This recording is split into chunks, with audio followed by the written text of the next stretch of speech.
waktu untuk saya untuk melakukan wawancara dengan Bapak tentang pengambilan keputusan berbasis nilai-nilai kebajikan sebagai pemimpin. Apakah Bapak bersedia? Iya Mbak Putri, ya saya bantu menjawab yang saya lakukan hari ini. Saya akan mengajukan pertanyaan pertama, Bapak. Bagaimana Bapak dapat mengidentifikasi kasus-kasus yang merupakan dilema etika atau bujukan moral yang dialami selama Bapak menjadi pemimpin di sekolah ini? Ya Mbak, kita jawab semampu saya. Kasus yang merupakan dilema etika, jika kebenaran bertentangan dengan kebenaran, namun jika kasus itu termasuk bujukan moral, kebenaran bertentangan dengan kesalahan, atau di mana kasus ini bertentangan dengan hati nurani manusia. Selama ini, bagaimana Bapak menjalankan pengambilan keputusan di sekolah ini? Terutama untuk kasus-kasus di mana ada dua kepentingan yang sama-sama benar atau sama-sama mengandung nilai kebajikan. Cara saya mengambil keputusan adalah dengan mengidentifikasi masalah, saya cocokkan dengan peraturan-peraturan yang ada. Setelah itu sebagai kepala sekolah, saya selalu berkolaborasi dengan guru untuk mengadakan musyawarah bersama agar tidak jadi kesalahpahaman. Lalu, langkah-langkah atau prosedur seperti apa yang Bapak lakukan selama ini untuk mengatasi masalah tersebut?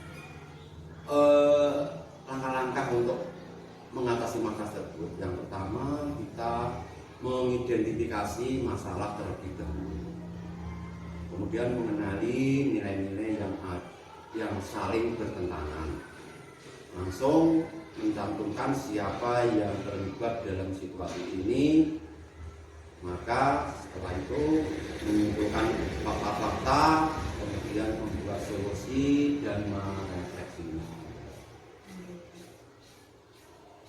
Hal-hal apa saja yang selama ini Bapak anggap efektif dalam pengambilan keputusan pada kasus-kasus dilema etika? Untuk masalah ini kita mengadakan musyawarah bersama dan berpatokan pada aturan-aturan yang berlaku. Hal-hal apa saja yang selama ini merupakan tantangan dalam pengambilan keputusan pada kasus-kasus dilema etika? Yang menjadi tantangan apa saja? Tantangan karena bertentangan dengan peraturan-peraturan dan nilai-nilai yang ada. Apakah Bapak memiliki sebuah tata kala atau jadwal tertentu dalam sebuah penyelesaian kasus dilema etika? Apakah Bapak langsung menyelesaikannya di tempat atau memiliki sebuah jadwal untuk menyelesaikannya? Kira-kira bentuk atau prosedur seperti apa yang sudah Bapak jalankan? Saya lebih memilih momen yang tepat untuk menyelesaikan masalah ini, atau diselesaikan di tempat atau masalah ini, tetapi jika masalah ini penting, saya selesaikan saat itu juga. Adakah seseorang atau faktor-faktor apa yang selama ini mempermudah atau membantu Bapak dalam pengambilan keputusan dalam kasus-kasus dilema etika? Cara untuk mengambil keputusan adalah dengan merefleksikan dan melakukan musyawarah untuk mengatasi masalah atau mengatasi permasalahannya. Dari semua hal yang telah disampaikan oleh Bapak tadi, kira-kira pembelajaran apa yang dapat Bapak petik dari pengalaman Bapak tadi ketika mengambil keputusan dilema etika? Semua permasalahan dapat diatasi dengan baik jika sesuai dengan peraturan-peraturan dan kita mementingkan, atau jika sesuai dengan peraturan-peraturan dan kita mementingkan kepentingan bersama di atas kepentingan pribadi. Itu yang bisa kami lakukan untuk menjawab pertanyaan Ibu pada hari ini. Oke, terima kasih Bapak sudah meluangkan waktu untuk kegiatan wawancara di siang hari ini. Ya, terima kasih. Assalamualaikum Bu. Waalaikumsalam warahmatullahi wabarakatuh. Bagaimana kabarnya pada hari ini? Alhamdulillah sehat, Bu. Terima kasih Bu telah meluangkan waktu untuk kegiatan wawancara di pagi hari ini. Apakah Ibu bersedia untuk melakukan wawancara di pagi hari ini dengan tema pengambilan keputusan berbasis nilai-nilai kebajikan sebagai pemimpin? Iya, Bu, saya bersedia. Alhamdulillah. Saya akan mengajukan beberapa pertanyaan untuk mengetahui keputusan berbasis nilai-nilai kebajikan sebagai seorang pemimpin yang sudah Ibu lakukan. Pertanyaan yang pertama, selama ini bagaimana Ibu dapat mengidentifikasi kasus-kasus yang merupakan dilema etika atau bujukan moral? Pengalaman saya mengidentifikasi kasus-kasus yang merupakan dilema etika atau bujukan moral, yaitu pada saat PPDB TK Tunas Harapan Bangsa. Ada salah satu orang tua siswa yang mendaftarkan anaknya, namun tidak menceritakan keadaan anaknya. Ketika masuk sekolah, baru kami dari pihak sekolah melihat ada sesuatu yang lain dari anak tersebut, dan ternyata siswa tersebut memiliki kelainan atau lambat dalam bicara. Namun, dalam komunikasi, anak tersebut mengerti dan memahami apa yang orang lain ucapkan. Akhirnya, kami berdiskusi dengan guru-guru dan membahas hal ini. Akhirnya, saya sebagai kepala sekolah bertemu dengan ibunya. Setelah bertemu, saya menanyakan keadaan anak tersebut, dan ibunya menceritakan bahwa anaknya memang terlambat dalam berbicara yang disebabkan dari kecil anak tersebut mengalami step. Wali murid ini ingin sekali anaknya dapat bermain dan belajar seperti anak-anak yang lain. Dan kami menjelaskan kepada ibu tersebut bahwa TK Tunas Harapan Bangsa tidak memiliki guru-guru berkebutuhan khusus, tetapi akan kami upayakan untuk dapat mendidik anak ini sehingga tetap memperoleh hak dalam belajar. Ya, berarti Bu Fitri mengalami dilema etika Bu ketika menerima murid yang berkebutuhan khusus dengan memberikan pengertian, rasa kasihan kepada murid dan orang tuanya tersebut. Setelah itu Bu, selama ini bagaimana Ibu menjalankan pengambilan keputusan di sekolah Ibu, terutama untuk kasus-kasus di mana ada dua kepentingan yang sama-sama benar seperti dilema etika tadi atau sama-sama mengandung nilai kebajikan? Keputusan yang saya ambil yaitu bahwa semua anak usia dini berhak untuk mendapatkan layanan pendidikan yang layak dan sama. Tidak ada perbedaan antara anak normal dan anak berkebutuhan khusus. Di sisi lain saya kasihan, orang tua tersebut yakin dan percaya bahwa anaknya dapat dibimbing di TK Tunas Harapan Bangsa. Berarti tetap Bu Fitri lebih mementingkan kepada kebutuhan anak tadi untuk memperoleh pendidikan. Iya, Bu. Selanjutnya, langkah-langkah atau prosedur seperti apa yang biasa Ibu lakukan selama ini? Langkah-langkah atau prosedur yang saya ambil yaitu membuat kesepakatan yang dibuat antara sekolah dan orang tua siswa tentang proses belajar terkait proses belajar mengajar dalam satu semester. Yaitu jika anak tidak bisa tumbuh dan berkembang seperti yang lain, maka anak tersebut akan dipindah sekolah. Iya. Hal-hal apa saja Bu yang selama ini Ibu anggap efektif dalam pengambilan keputusan pada kasus-kasus dilema etika?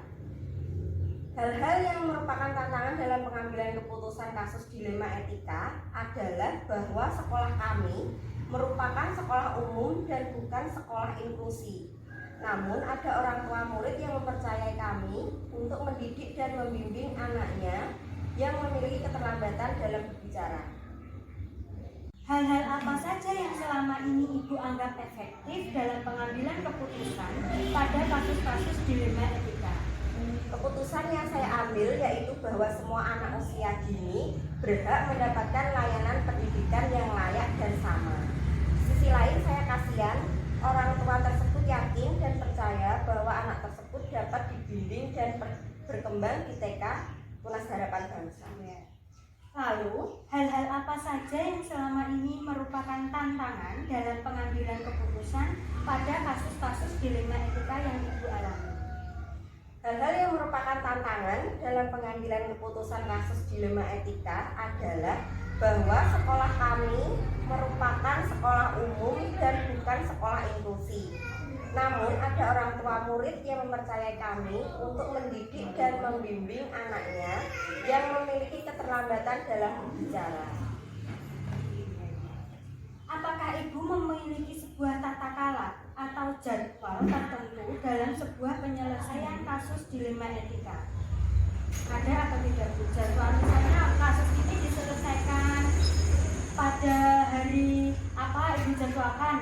Ada atau tidak jadwal-jadwal seperti itu Bu? Ada.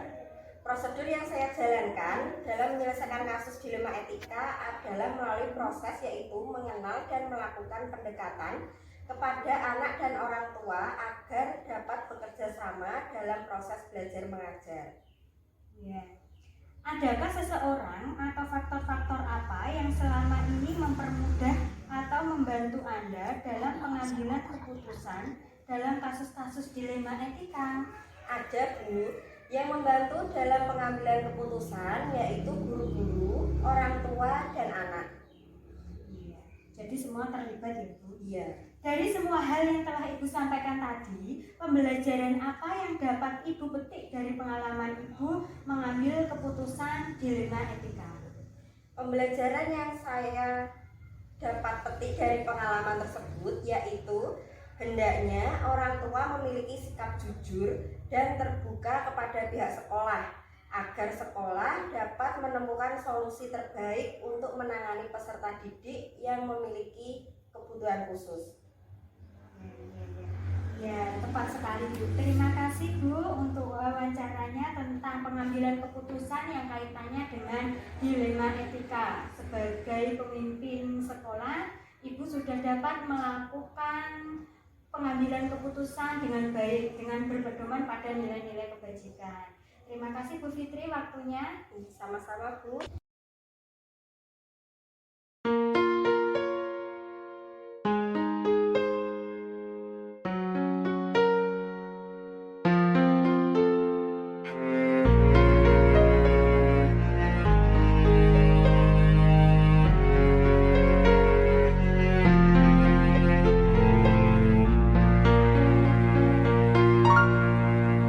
Allahumma sholli sholatan kamilatan wa sallim salaman taman ala sayyidina Muhammadin alladhi tanhalu bihi al-uqadu wa tanfariju bihi al-kurabu wa tuqda bihil hawaiju wa tunalu bihi raghaibu wa husnul khawatimi wa yustasqal ghamamu biwajhihil karim wa ala alihi wa sahbihi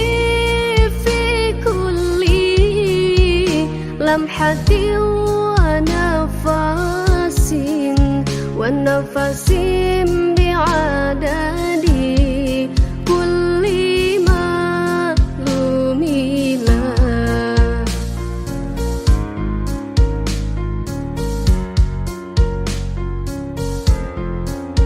Allahumma sholli sholatan kamilatan wa sallim salaman taman ala sayyidina Muhammadin alladhi tanhalu bihi al-uqadu wa tanfariju bihi al-kurabu wa tuqda bihi al-hawaiju wa tunalu bihi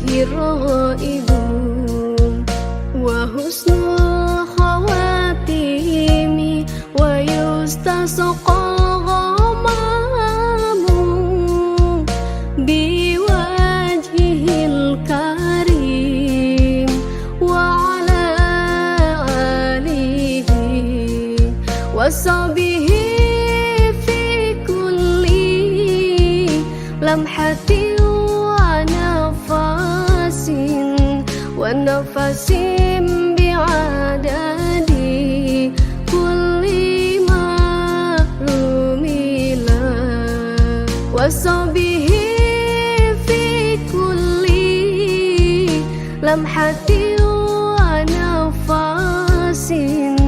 wa nafasin bi'adadi kulli ma'lumila.